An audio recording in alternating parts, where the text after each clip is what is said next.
as I start this speech and as I go throughout it, I'd like to ask you guys what kind of music you listen to and why you do so. Do you like the beat, the content of the lyrics, the sound of the lyrics themselves, certain instruments, just everything about it, all about that.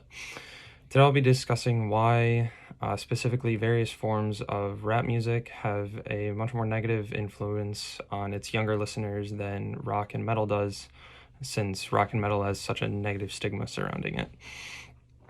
I chose this topic because all of us are exposed to music in one way or another, and I found it very interesting to look at some of the psychological effects that music has on us. As someone who listens to a lot of metal music, I think I can speak pretty thoroughly on how the certain topics that metal music typically revolves around affects the mind and how, just the general effects it has on its listeners. So throughout the speech, I'll be discussing the more negative effects that rap has on its listeners, and then go into a lot of the positive effects that rock and metal music has that a lot of people don't know about. So let's start with some of the negative effects that rap has on its listeners. The first thing I want to mention is exposure to drugs and substance abuse. Drug and alcohol mentions can influence adolescents to engage in substance abuse, according to Eric Beeson, who is a licensed professional counselor for the online master's counseling program at Northwestern University. Beeson's beliefs on this topic are that the music does not cause teens directly to use drugs, but it can influence them to do so.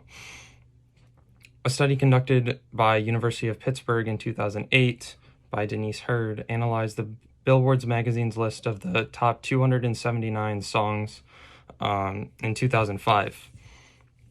Results of this showed that substance abuse was referred in 77% of rap songs, which is the highest percentage of drug mentions across all genres within the study.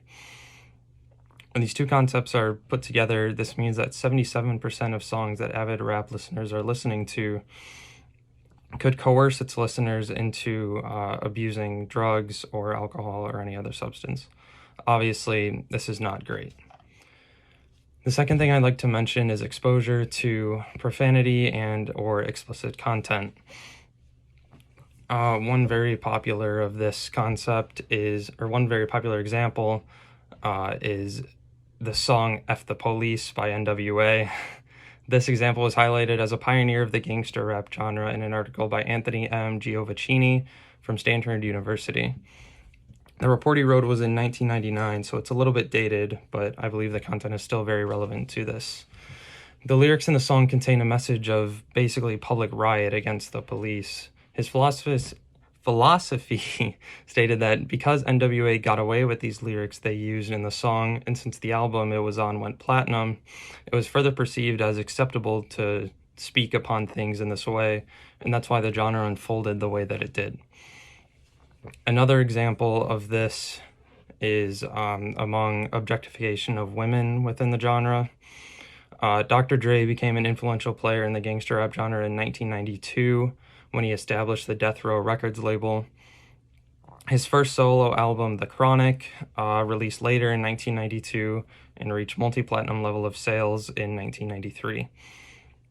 This album features a song called Nothing But a G Thing, which has lyrics that portray women, as Giovacchini puts it, as dirty sex toys that have no value other than pleasure they can provide during intercourse. Now, that seems like a brutal way to put it, but when you listen to the song and see some of the lyrics, it explains it pretty well.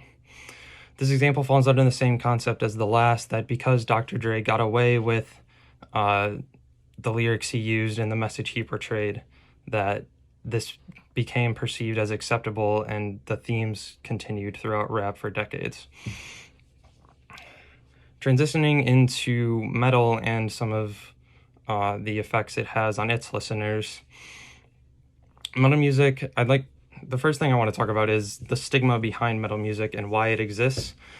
A lot of people see it as a pioneer of death and violence due to some of the topics that the songs typically talk about, or sometimes like the stereotypical sound of scream lyrics is what lead people to believe this. Individuals who do not listen to metal music simply don't know a lot of what the topics are about, and that's why a lot of closed-minded individuals believe of metal in this way, just based on the stereotypical sound. However, studies show that despite its reputation to exacerbate feelings of depression and anger, metal music can actually have a lot of calming effects. In a study done by the University of Queensland, published on June 17th in 2015, Leah Sharman and Dr. Genevieve Dingle debunked the stigma behind metal. Their study surveyed 39 regular listeners of metal music ranging from ages 13 to 34 and put them through 16 minutes of anger-stimulating scenarios, followed up by 10 minutes of listening to songs of their choice. Results showed levels of hostility, irritability, and stress decreased after the music was introduced, and the most significant change reported was the level of inspiration they felt. It was interesting that half the chosen songs contained themes of anger or aggression, with the remaining containing themes like isolation and sadness. Yet participants reported they used music to enhance their happiness, immerse themselves in feelings of love, and enhance their well-being. All of their responses indicated that extreme music listeners appear to use their choice of music for self-regulatory purposes. All of that was a direct quote from the results of their experiment, and that was the conclusion that they drew. It's pretty obvious that everything that came out of this study shows that metal is very positive psychologically and inspires and calms its listeners. So throughout this speech, I basically talked about the negative effects of rap, why it, the drug abuse and objectification of women that it can portray, as well as just exposure to profanity.